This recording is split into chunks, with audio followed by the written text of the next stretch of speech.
सभी लोगों के उज्जवल भविष्य की कामना करता हूँ।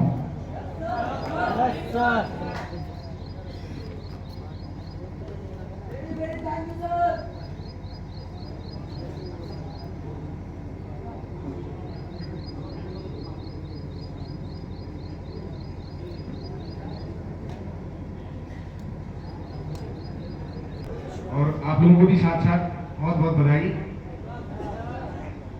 और बतानी तो मुझे बहुत सारी चीजें थी आप लोगों को, आपके फील्ड से संबंधित, अपने क्या कहते हैं इसको, कानून व्यवस्था को लेकर के जो आपका काम है उसमें क्या क्या कमी, क्या क्या चीजें होती हैं, उसको लेकर के बहुत चीजें कहनी थी, समय देना था आप लोगों को।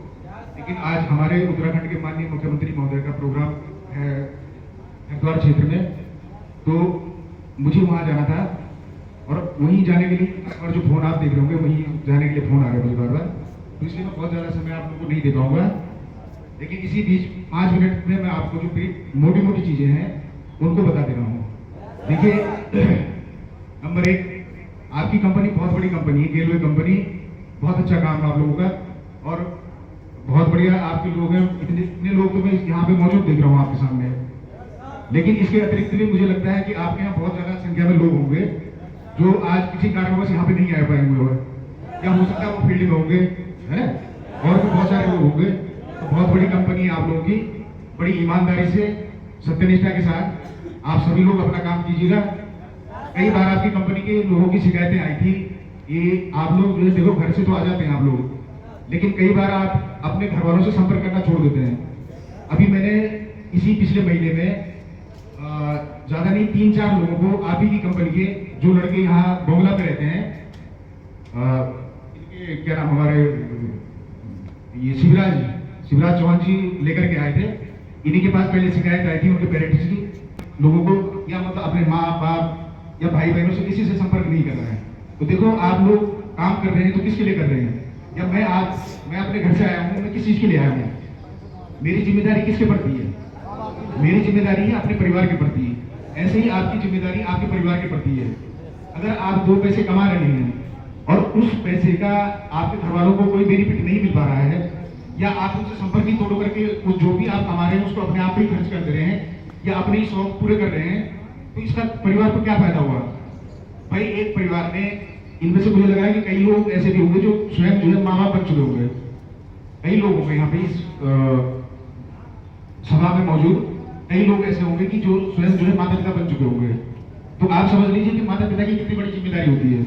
एक बच्चे को जिस दिन उसका जन्म होता है, बॉर्न से लेकर के, और कम से कम आज की डेट में 22-23 साल तक माँ बाप जो बच्चे को पालते हैं, लगभग 20-22-23 साल के बाद ही बच्चा जो है घर से बाहर निकलता है। और घर से निकलने के बाद उसके माता पिता की उससे बहुत ज्यादा अपेक्षा बढ़ जाती है कि यार ये हमारा भला करेगा, ये हमारे बुढ़ापे का सहारा बनेगा। और सहारा ही यदि माँ बाप से संपर्क ही करना छोड़ दे तो जिसको सहारे की आवश्यकता है उसकी क्या मनोदशा होगी, इस चीज को आप खुद सोच लीजिए। तो इस तरह की अगर शिकायत आती है आप लोगों की तरफ से कि भैया बच्चा जो है अपने पेरेंट्स से संपर्क नहीं कर रहा है, तो ये बहुत बड़ा लूज पॉइंट है आपका। मुझे नहीं लगता है कि इससे बड़ा लूज पॉइंट कोई हो सकता है। मैंने आपको स्पष्ट कह दिया है कि देखो, हम लोग घर से बाहर निकले हैं तो परिवार के लिए निकले हैं। यदि हमारे घर पे इतने संसाधन होते या इतना हमारे पास पैसा होता तो हम लोग घर से बाहर नहीं निकलते। हम अपने घर पे ही जो भी हमारे मतलब उस भाषा में कह रहा हूँ कि बाबा इलाही संपत्ति कहते हैं, दादा इलाही संपत्ति उसको कहते हैं कि जो हमें पुरखे हमारे लिए छोड़ करके गए हैं। हमारे दादा रहे होंगे, उनके दादा रहे होंगे, उनके दादा रहे होंगे, तो कोई ना कोई हमारे लिए कुछ ना कुछ लैंड छोड़ के गए हैं, मकान छोड़ के गए हैं, जमीनें छोड़ के गए हैं। तो अगर हमारे पास इतना होता तो हम क्यों यहाँ 10,000 रुपए की नौकरी के लिए अपना जो है बलिया, उत्तर प्रदेश, गोरखपुर, सीतापुर, महाराष्ट्र, पता नहीं कहाँ के लोग हैं इस कंपनी में आपके। तो अगर हमारे पास इतने संसाधन होते, इतना पैसा हम लोग के पास होता, तो मेरे ख्याल से हमें 20,000 रुपए के लिए यहाँ आने की जरूरत नहीं थी। समझ रहे हैं? हम लोग मतलब गरीब घरों के बच्चे हैं और गरीब घरों के बच्चों की अपने पेरेंट के प्रति, अपने रिश्तेदारों के प्रति और अपने समाज के प्रति और ज्यादा जिम्मेदारी बन जाती है। समझ रहे हैं? अपना तो आप कीजिए, अपने भी शौक पूरे कीजिए, क्योंकि शौक पूरे करने की उम्र भी यही होती है। जिस एज में आज आप हैं, यही एज अपने शौक पूरे करने की भी होती है, और यही उम्र जो है अपने माता पिता की सेवा की भी होती है। समझ रहे मेरी बात को?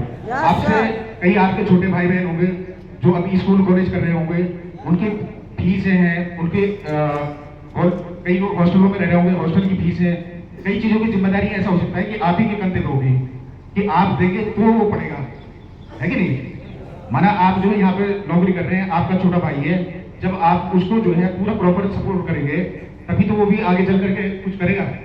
अगर आप उसको इस एज में छोड़ देंगे, माना लड़का 11वीं में है, 11वीं में आपने उसको जो संसाधन देने बंद कर दिए, उसको आपने फीस नहीं दी और उसके कॉपी किताबों का खर्चा नहीं वहन कर पाए, आपने उसको घर पे छोड़ दिया, तो क्या करेगा कल की डेट में?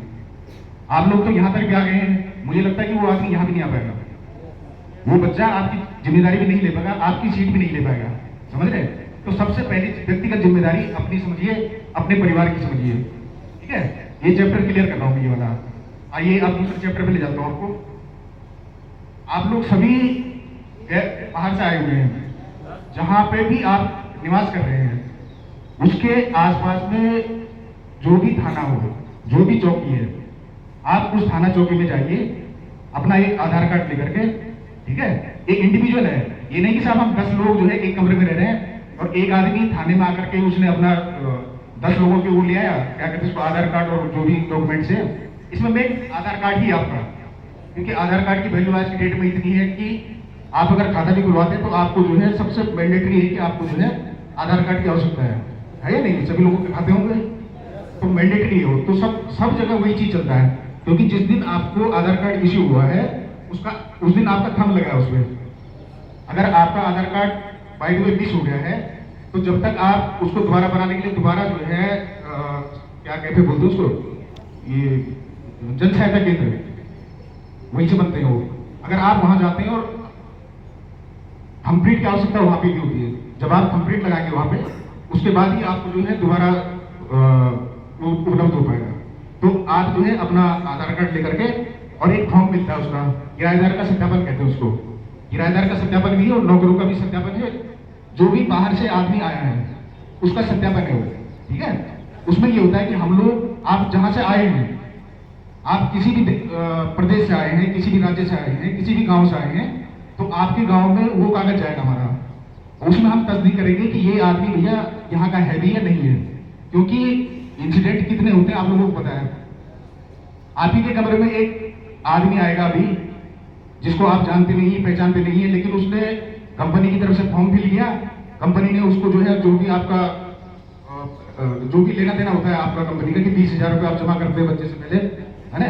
उसके बाद उसकी जो भी फॉर्मेलिटी आप पूरी करते हैं, और सपोज कीजिए कि वो बच्चा जो है चोर है, वो जो है बलिया से या कहीं से भी एनीवे किसी भी जगह से चोरी करके आया है, किसी जो है छेड़खानी में से भाग कर गया है, आपने उसको अपनी कंपनी में रख लिया है, आपने उसका सत्यापन नहीं किया, वेरिफिकेशन नहीं करवाया, जिम्मेदार कौन होगा? जिम्मेदार हमेशा उसको माना जाता है जो बेनिफिशियरी होता है। बेनिफिशियरी उसको कहते हैं कि जो जिसके लिए आप काम कर रहे हो या जिसने आपको अपने साथ रखा है, समझ रहे हैं? दूसरी ये क्लियर हो गया सबको कि आप चाहे ये नहीं कि आप इस कंपनी में हैं और आपने यहाँ पे अपना वेरिफिकेशन करवा दिया है तो कहानी खत्म हो गई है। किसी बच्चे का मन नहीं कर रहा है, उसको आपकी नौकरी समझ में नहीं आ रही है, उसको जो है दूसरी जगह काम करने जाना है, किसी दूसरी कंपनी को, या आपसे बेहतर कंपनी उसको मिल गई, भाई हम लोग क्या ढूंढते हैं? बेहतर ढूंढते ना। आप लोगों में से कई लोगों ने इससे पहले कहीं नौकरियां की होगी, लेकिन आपको लगा कि यार वहां पर हमारा हो नहीं पा रहा है, इसलिए आपने इस कंपनी को चूज किया होगा। अब आप इस कंपनी में आ गई तो आप लोग को लग रहा होगा कि भाई हम पहली जगह से बेहतर जगह में हैं। तो ऐसे ही अगर आपको इससे बेहतर जगह कहीं मिलेगी, आप वहां पे भी जाएंगे तो वहां पे भी आपको इस चीज को इंश्योर करना पड़ेगा, ठीक है? दूसरी बात क्लियर हो गया। तीसरा दोस्त, आज की डेट में सबसे ज्यादा क्या चल रहा है यहाँ पे? साइबर फ्रॉड चल रहे हैं, ठीक है? किसी भी आदमी को किसी भी ऑनलाइन कंपनी में बहुत ज्यादा जल्दी और बिना किसी जांच पड़ताल के किसी भी कंपनी पे ऑनलाइन वाले पे भरोसा मत कीजिए, ठीक है? किसी को अपना ओटीपी मत दीजिए, किसी को भी अपनी कोई जानकारी, इवन बैंक भी कहता है कि भैया हम उसके वो नहीं है, ठीक है? बैंक ये कहता है कि अगर आपके खाते से कोई पैसा निकला है तो उसमें हमारी कोई गलती नहीं है, क्योंकि मोबाइल आपके हाथ में है, कहीं आप जो है कोई शॉपिंग कर रहे हैं, कुछ कर रहे हैं और वो आदमी आपसे ओटीपी मांग रहा है ना? तो ओटीपी तो आप शेयर कर रहे हैं, बैंक तो नहीं कर रहा है ना, बैंक को इसकी जानकारी है। बैंक को तब जानकारी होती है जब आपका जो है पैसा बैंक से कट जाता है और आपके पास एक मैसेज आता है, अलर्ट मैसेज जो आपने करवाया है, जब वो मैसेज आपके पास आता है तब आपको जानकारी होती है कि हाँ भैया मेरे खाते से पैसा निकल चुका है। फिर आप भागते हैं पुलिस थानों में, है ना, और तब तक वो पैसा कहाँ से कहाँ ट्रांसफर हो जाता है